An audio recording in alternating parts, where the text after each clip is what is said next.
You're still watching Midday Live. Very good afternoon to you. This is the business segment on Midday Live with me, Nana Ikiasari. This afternoon, we are looking at the transportation sector, and one industry we hardly hear stories or get details about is the trucking industry, which of course has some major challenges. We'll be bringing you all the information, and we would move into the banking sector as well. So let's get the detail on poor road infrastructure, as well as the lack of training of drivers and suppliers in the trucking industry is rendering the sector less competitive. Now, Executive Secretary of Borderless Alliance, Justin Bailey, says until requisite training and equipment to render trucking service is acquired, the industry would lose revenue.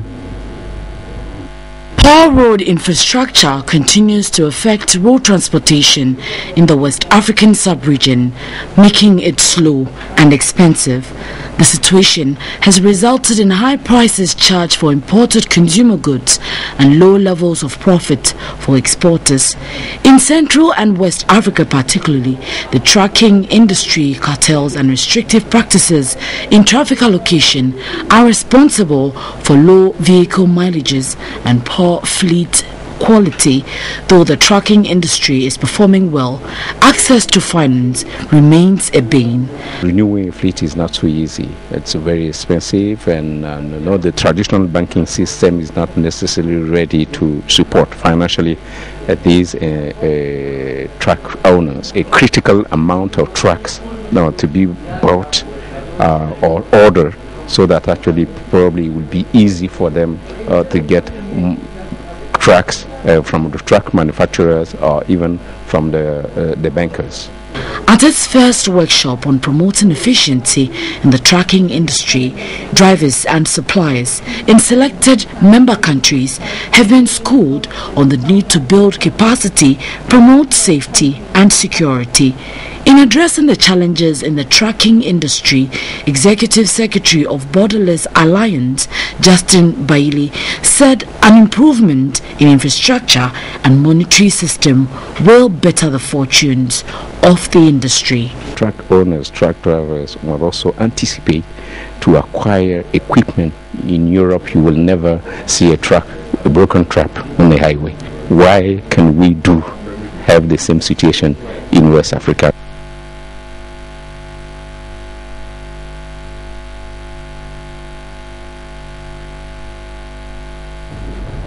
Right now, let's look at managing the country's natural resources and exploitation of the environment by both legal and illegal mining activities remains a challenge to managing Ghana's natural resources. The Ministry of Finance has therefore launched a natural resource and environmental governance program to provide technical assistance in managing the country's resources. Reduce the impact of the forestry and mining sector on the environment of Ghana in terms of deforestation, improve forest management, and improve management of the mining sector.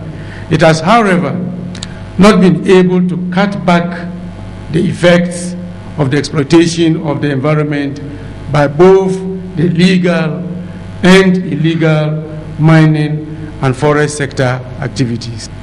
Given the above challenge, the NRTA being launched today is designed to analytically drill deeper and unlock legal, regulatory, and institutional bottlenecks in the natural resource and environmental sectors to support the implementation of the NREG reform program. I have been informed that the implementation of the activities and the technical assistance program has started slowly, but I want to urge all implementing agencies to deliver on the agreed targets and indicators within the project period.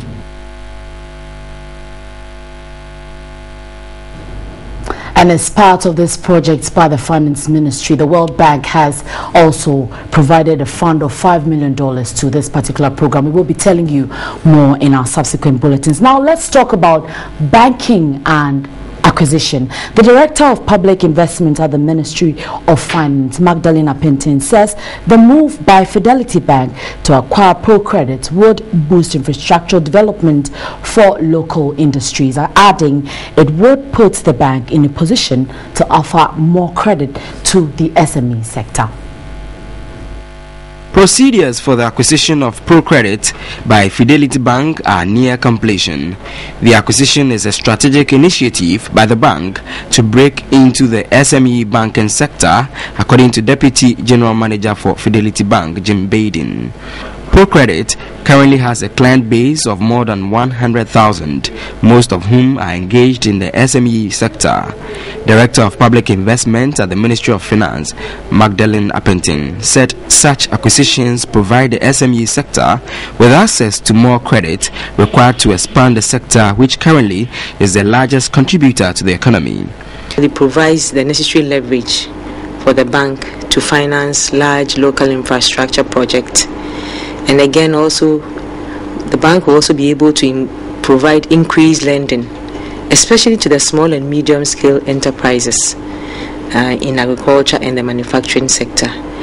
Together, both banks are worth 2.5 billion Ghana cedis and a network of 80 branches. Managing Director of ProCredit, Sarah Zeteli, said despite Fidelity Bank's strength as a corporate brand, it would continue to commit to the SME sector as the bank would maintain and enhance the expertise and strategies used by ProCredit. First of all, we want to reassure our clients that when they walk into the banking hall tomorrow, they will be seeing all the same familiar faces. We are going to maintain the same tailor-made services, the close relationship to all our clients, but slowly and gradually they will start to experience new financial services. What we plan to do and to be done successfully is to integrate the 350 staff of ProCredit into our fold. There will be no redundancies. They will all come in and be integrated into our setup, and therefore we are preparing for them. Both banks have set for themselves a 12-month period to gradually merge their operations.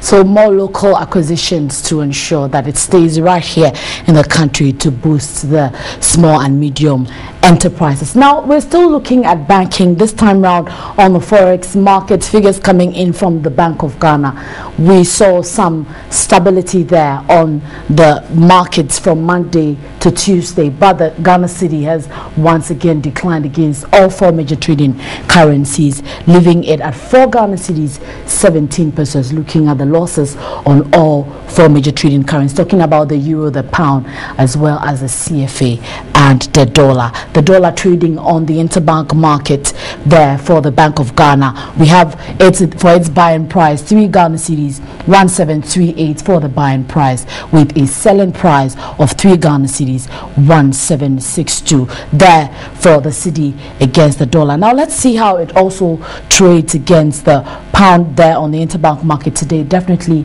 the figures differ from one bank to the other. We always make that clear, and these are figures from the central bank. Buying at 5 Ghana cedis 2215 pesos, that is the cedi to the pound, with 5 Ghana cedis 2264 the selling price for the cedi to the pound. And let's wrap it up with the euro, looking at how it is also faring on the interbank markets. 4 Ghana cedis 1696 is the buying price, and 4 Ghana cedis 1715 is the selling price. Remember that President Mahama has also announced that the Finance Minister Setekwe is in Europe to ensure or working towards a third Eurobond to be released. And should that also go well for the country, we would see some impacts there for the forex market. So let's just cross our fingers and see what happens to the Ghana cedi.